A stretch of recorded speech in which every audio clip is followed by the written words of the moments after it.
সারা সকাল সারা বিকাল কাটলো আশায় আশায় যে বাল্যবন্ধু আনোয়ার আসবে, কিন্তু তিনি এলেন না।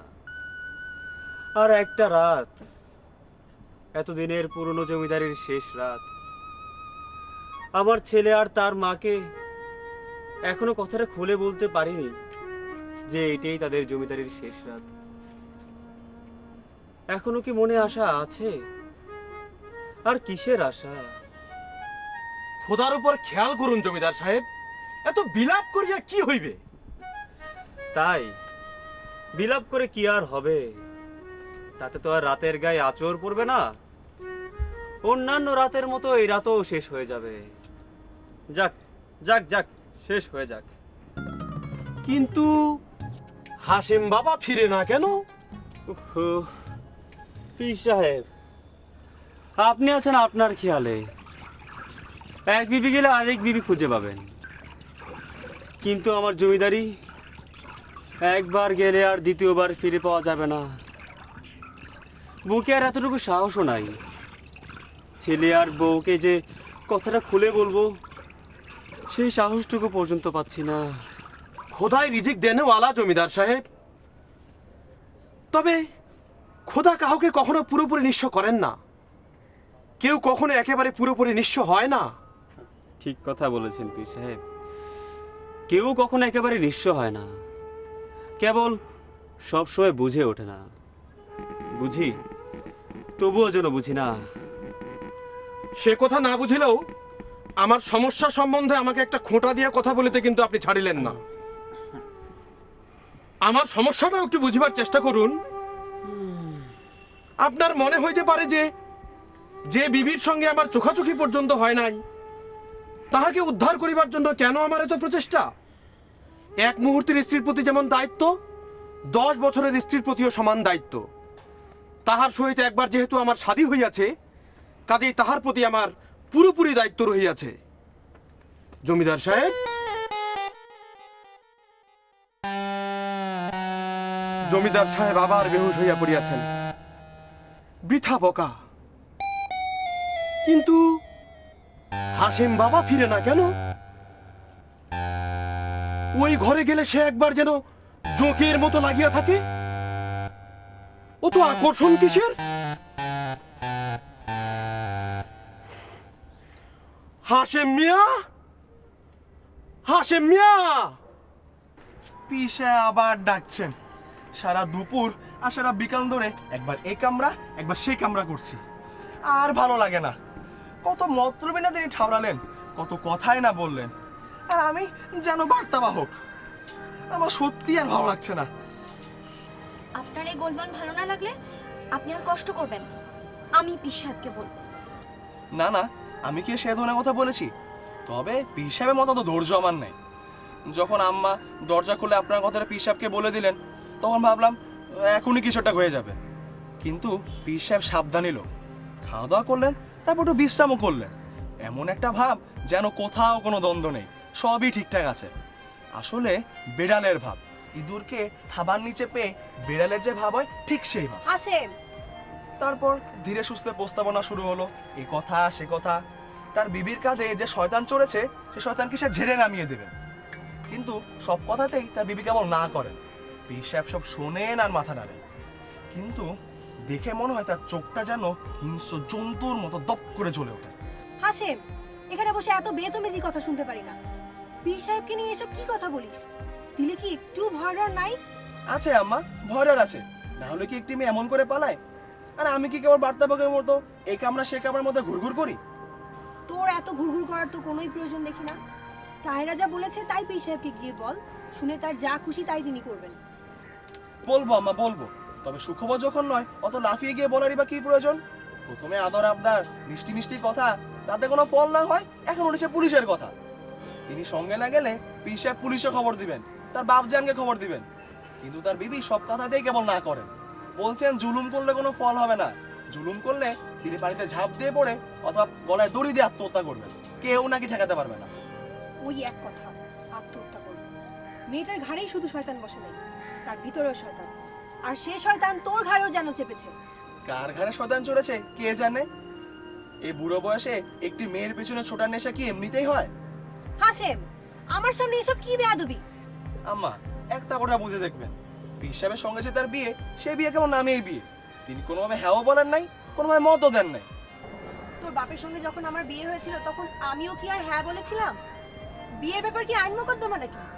আইন মোকদ্দমা নয় বলে তো এত কথা উঠেছে। আপনি হ্যাঁ বলেননি লজ্জায়, আর উনি হ্যাঁ বলেননি মত ছিল না বলে। আর কোনো বিয়ে মত না থাকলে জায়েজ হতে পারে না, এ বিয়েও জায়েজ হয়নি, সে কথা যাক। কিন্তু আম্মা, তার প্রতি কি আপনি একটু মায়া হয় না? কাল যাকে ডেকে তুলে আশ্রয় দিলেন, যে আর সারাদিন থেকে আপনার সাথে রান্না বান্নার কাজে সাহায্য করলো, যার চুলো বেঁধে দিলেন মগরেবের আগে, তার প্রতি কি আপনি একটু মমতা হয় না? মমতা হলেই বা কি করব? মমতা তো হয়।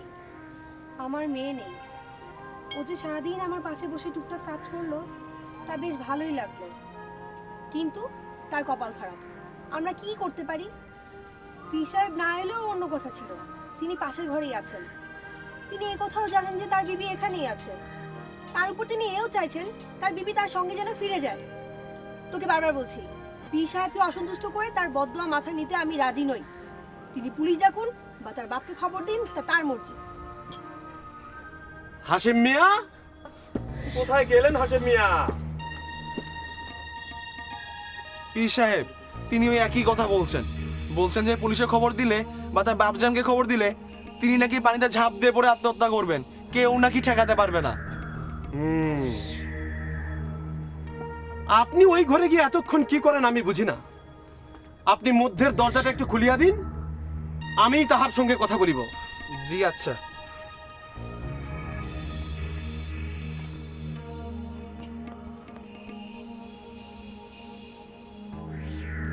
বিবি, বিবি সাহেব।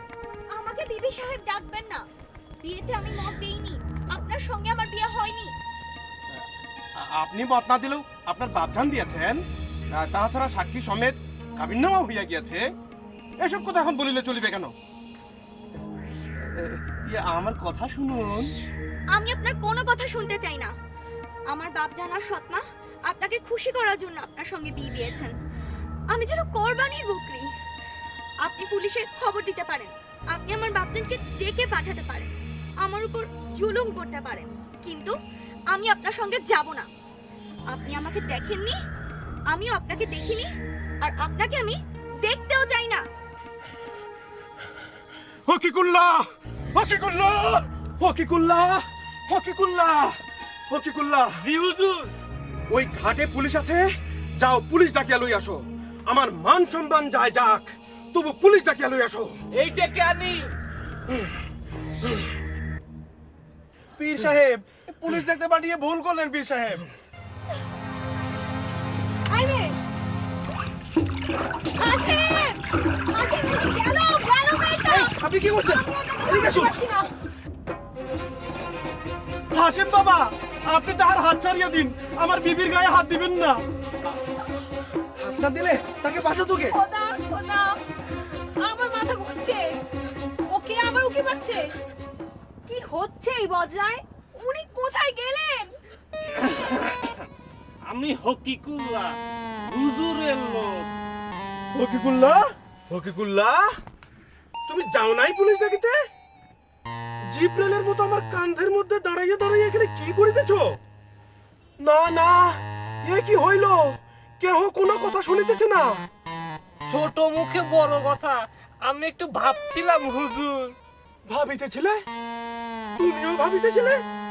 জি, ভাবছিলাম আপনি হয়তো রাগের মাথায় পুলিশ ডাকার কথা বলে ফেলেছেন, দেখে ফেললে পরে না আবার আফসোস করেন। না না, এ কি হইল? হকিকুল্লাহ পর্যন্ত ভাবিতে শুরু করিয়া দিয়াছে।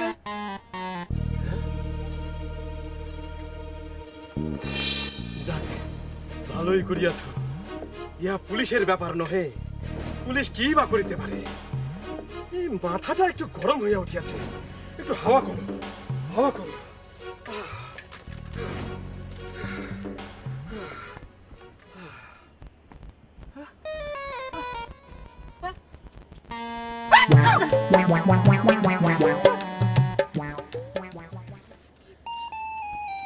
চারপাশে সব কি হচ্ছে? কিসের কথা চাবেছি? কি আর হইবে? একটু বসিয়া বসিয়া হাওয়া খাইতেছি। আপনি আমাকে ব্যথা দিয়েছেন। ব্যথা দিয়েছি, ভালো করেছে।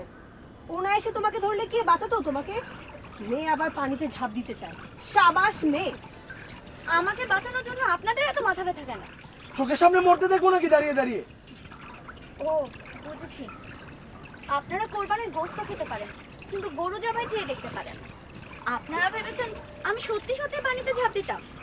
নিজের জান দেওয়া কি এতই সোজা?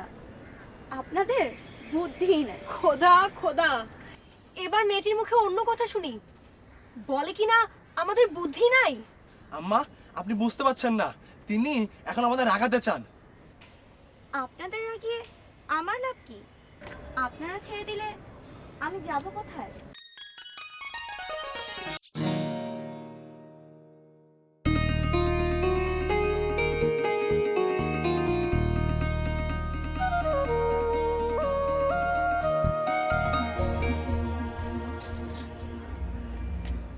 এই এই, এসব আবার কি হেয়ালি চলছে?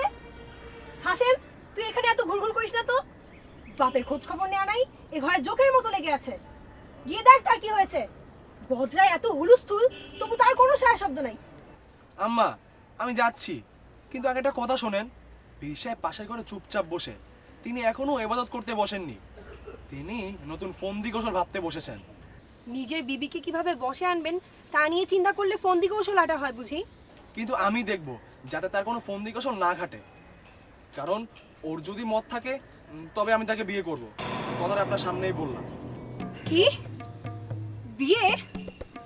বিয়ে করবি তাকে? এ কি কথা বললি? আমি যেন খাল কেটে কুমির এনেছি হাসেম। তুই এই কান্না থেকে এক্ষুনি বের হ।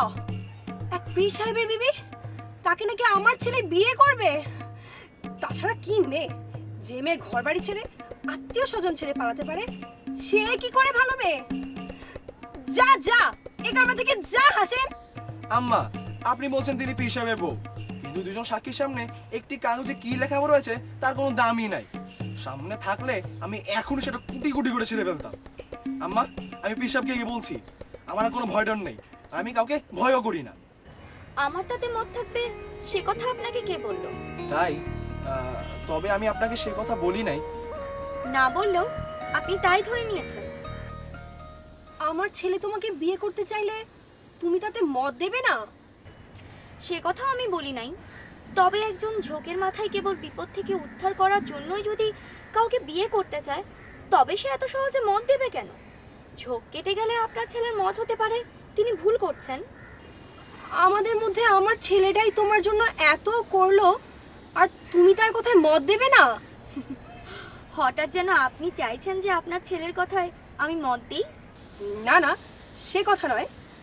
তোমাদের বিয়ে তো আমি স্বপ্নেও ভাবতে পারি না, কিন্তু আমি অবাক হচ্ছি তোমার অকৃতজ্ঞতা দেখে।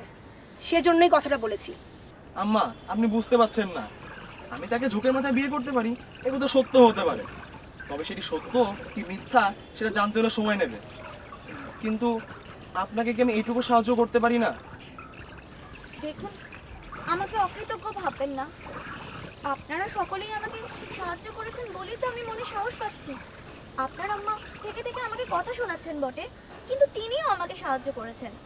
ইচ্ছে করলে তিনি কি আমাকে বের করে দিতে পারেন না? হয়েছে হয়েছে, এত ঢঙের কথা শুনতে পারি না। হাসেম, হাসেম, ওই যে তোর আব্বা ডাকছেন।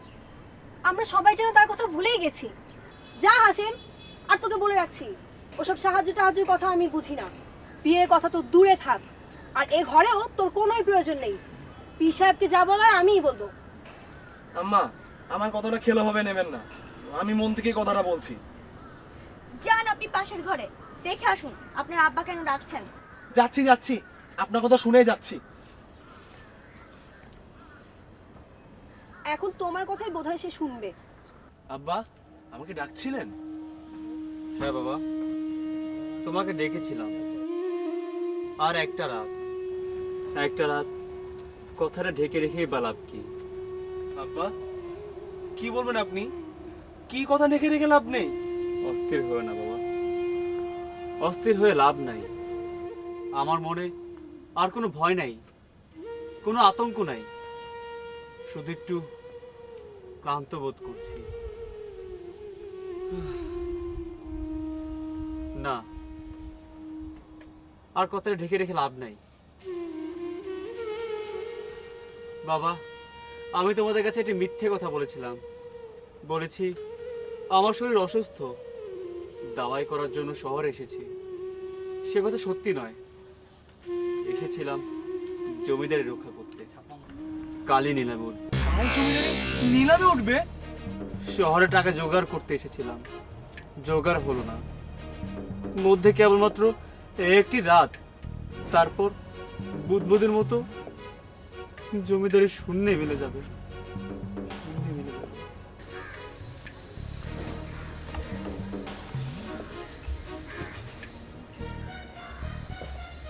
তোর আব্বা কি বললো? হাসেম, কথা বলছিস না কেন? কাল আমাদের জমিদারি নিলামে উঠবে। নিলামে উঠবে? কেন কেন? এ কি? আপনার ছেলে যে কাঁদছে।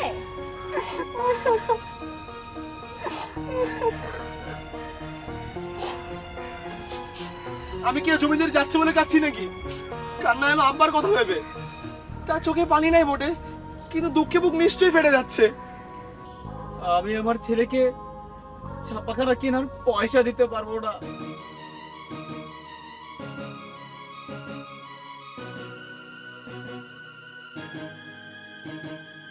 আমি পয়সা চাই না, আমি পয়সাও চাই না, ছাপাখানাও চাই না। আমার কি আসা চাই? জমিদারি থাক বা না থাক, আমার তাতে কিছু আসা যায় না। পড়াশোনা করেছি, এটা নয় সেটা কিছুটা করে খেতে পারবোই। কিন্তু কিন্তু আব্বার কি হবে? আম্মা, কি হবে আব্বার? কি নিয়ে তিনি শেষ জীবনটা কাটাবেন? কেন? আপনারা থাকবেন, আপনি থাকবেন, আপনার আম্মা থাকবেন। জমিদারি? জমিদারি কি? কত জমিদারি এসেছে গিয়েছে। আজও মাটি খুঁড়লে কত বিশাল বিশাল জমিদারি, কোনো নিশানা পাওয়া যাবে না। তার তুলনায় আমাদের আর কি বা ছিল? তাও না হয় আজ যাবে। কিন্তু আব্বাকে এই শেষ বয়সে কথাটা বোঝাবে কে?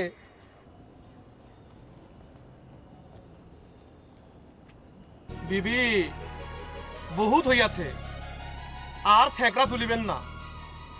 দেখিতেছেন তো তাহারা সবাই কেমন পারিবারিক দুশ্চিন্তায় বেচুইন হইয়া পড়িয়াছেন। তাহাদের এই পারিবারিক দুশ্চিন্তার সময় তাহাদের ঘাড়ে চাপিয়া থাকা ঠিক হইবে না। আসুন বিবি, আমরা চলিয়া যাই। ও বিবি,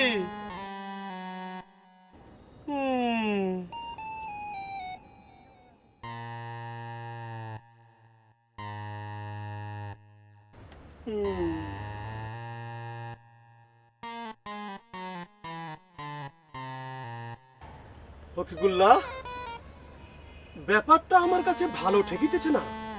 জি, কি বুঝিলে যে জি বলিলে? তুমি এখন যাও, আমি জমিদার সাহেবের সঙ্গে একটু কথা বলিব।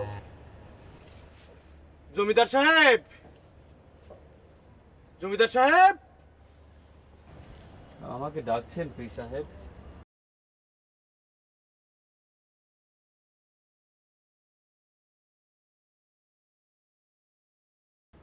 বলি এতটা ভাঙ্গিয়া পড়িলে চলিবে কেন?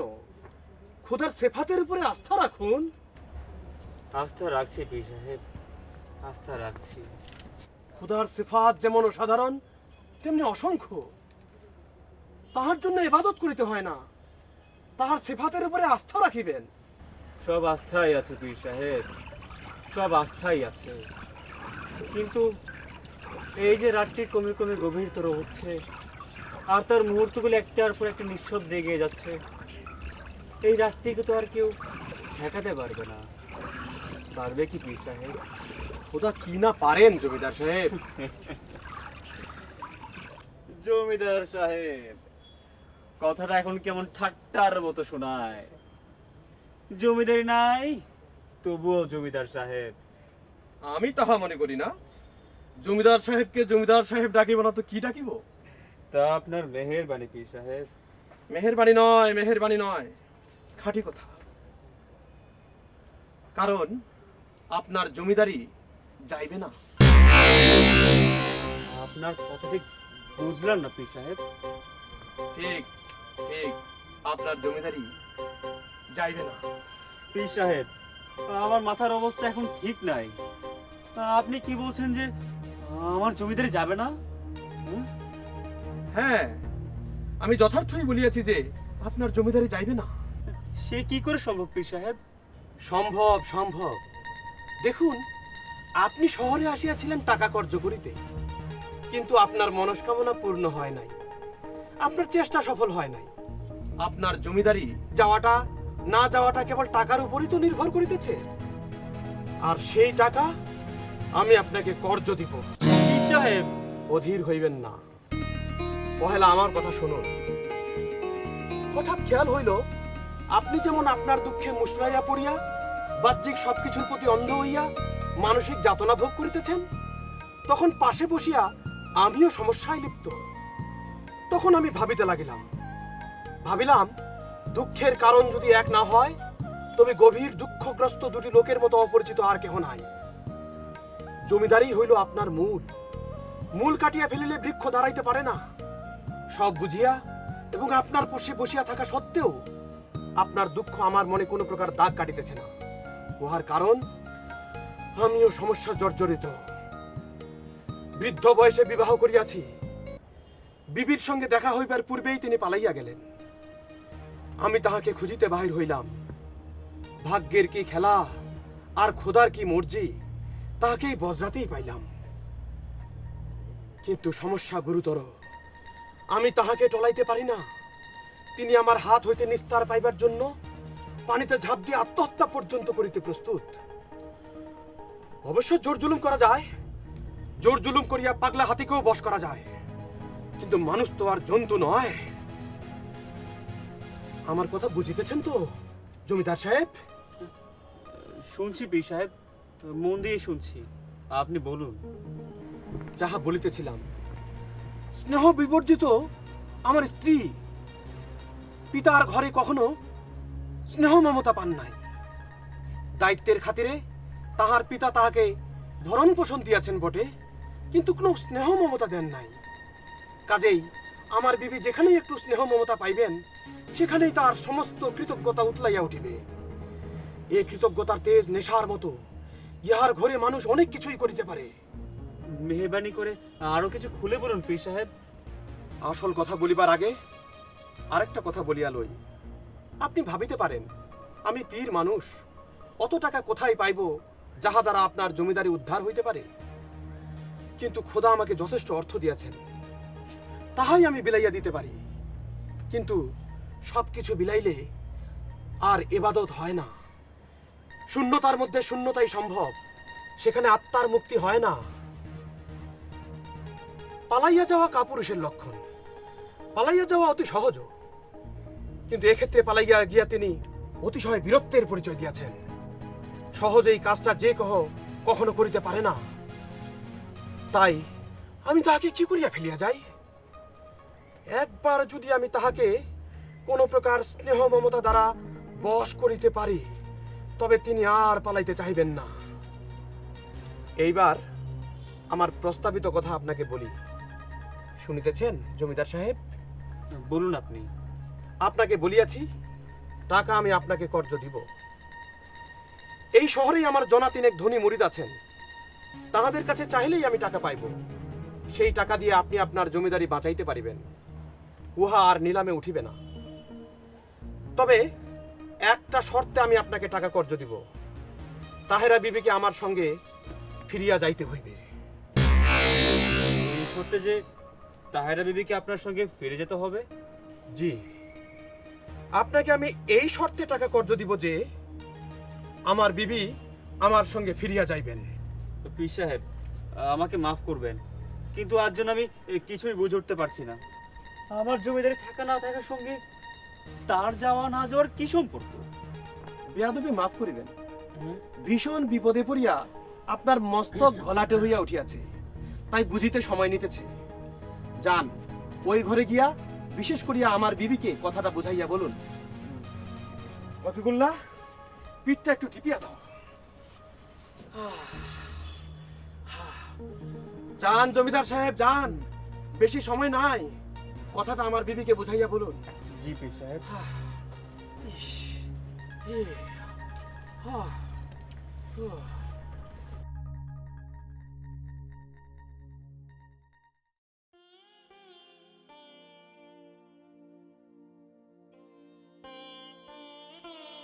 মনের চিন্তায় ছিলাম, ব্যক্তিগতভাবে আপনার খোঁজ খবর নিতে পারি নাই। আপনি নিশ্চয়ই শুনেছেন আমার দুশ্চিন্তার কারণ। আমাদের এত পুরনো জমিদারি ওঠে ওঠে কালই নিলামে উঠবে। জি, শুনেছি। শহরে টাকার ব্যবস্থা হলো না, যদিও অনেক আশা ছিল যে হবে। বন্ধু আনোয়ার আমাকে সাহায্য করতে পারলেন না। আমি চারদিক অন্ধকার দেখছিলাম। তখন তখন পীর সাহেব আমাকে টাকা কর্জ দিতে রাজি হলেন। পীর সাহেব টাকা দিতে চেয়েছেন? খোদা খোদা, সবই খোদার রহমত। কিন্তু একটা শর্ত আছে। পীর সাহেব আমাকে টাকা কর্জ দিবেন এই শর্তে যে আপনি তার সঙ্গে ফিরে যাবেন। কিন্তু কিন্তু এই শর্তের আমি কোনো অর্থ খুঁজে পাচ্ছি না। আপনার সঙ্গে আমার জমিদারি কি সম্পর্ক? পীর সাহেব কথাটা না বলে যদি অন্য কেউ কথাটা বলতেন, আমি মনে করতাম তিনি ঠাট্টা করছেন। না, পীর সাহেব ঠাট্টা করছেন না। পীর সাহেব বুদ্ধিমান লোক। কেবল তিনি এবার অন্য এক ধরনের চাল চালছেন। চাল? কি চাল? বুঝতে পারছেন না? আব্বা, বুঝেছি, কিস্তি মাত করা চাল। যে কথা আপনিও বোঝেননি, আমিও বুঝিনি, পীর সাহেব সেটি ঠিক অনুমান করেছেন। পীর সাহেব ঠিক বুঝেছেন যে তার বিবি আবারও ঘর ছেড়ে পালাতে পারেন। যদিও জানেন না কোথায় যাবেন, কোথায় থাকবেন, এমনকি তিনি আত্মহত্যা করতে পর্যন্ত প্রস্তুত। কিন্তু তিনি একটি নির্দোষ পরিবারকে ধ্বংস হতে দিতে পারেন না। এ আবার নতুন কি সমস্যা? নিজের অস্তিত্ব বাঁচানোর জন্য একজন লোক আরো কত নতুন সমস্যার সম্মুখীন হতে পারেন। আমাদের বাঁচানোর দায়িত্ব এখন আপনার, বড় কঠিন দায়িত্ব। এই দায়িত্ব রক্ষা করতে হলে যেখান থেকে ছুটে এসেছিলেন ঠিক সেখানেই ফিরে যেতে হবে। খোদা খোদা, কি দায়িত্ব, কি শর্ত! আর বুঝে কি হবে আম্মা? তবে আপনার ভয়ের কোনো কারণ নেই। তিনি এখন ফিরে যাবেন পীর সাহেবের খেদমত করার জন্য, আর পান্নে ঝাঁপ দিয়ে পড়েও আত্মহত্যা করবেন না। আর আপনার একমাত্র ছেলেরও আর মাথা খারাপ হবে না। আপনি যা চাইছিলেন তাই হবে। হাসেম, তুই এত অস্থির হোস না। দেখ, আমার বুক ধড়ফড় করছে। হাসেম, তুই একটু চুপ করে বস। কি করতে চান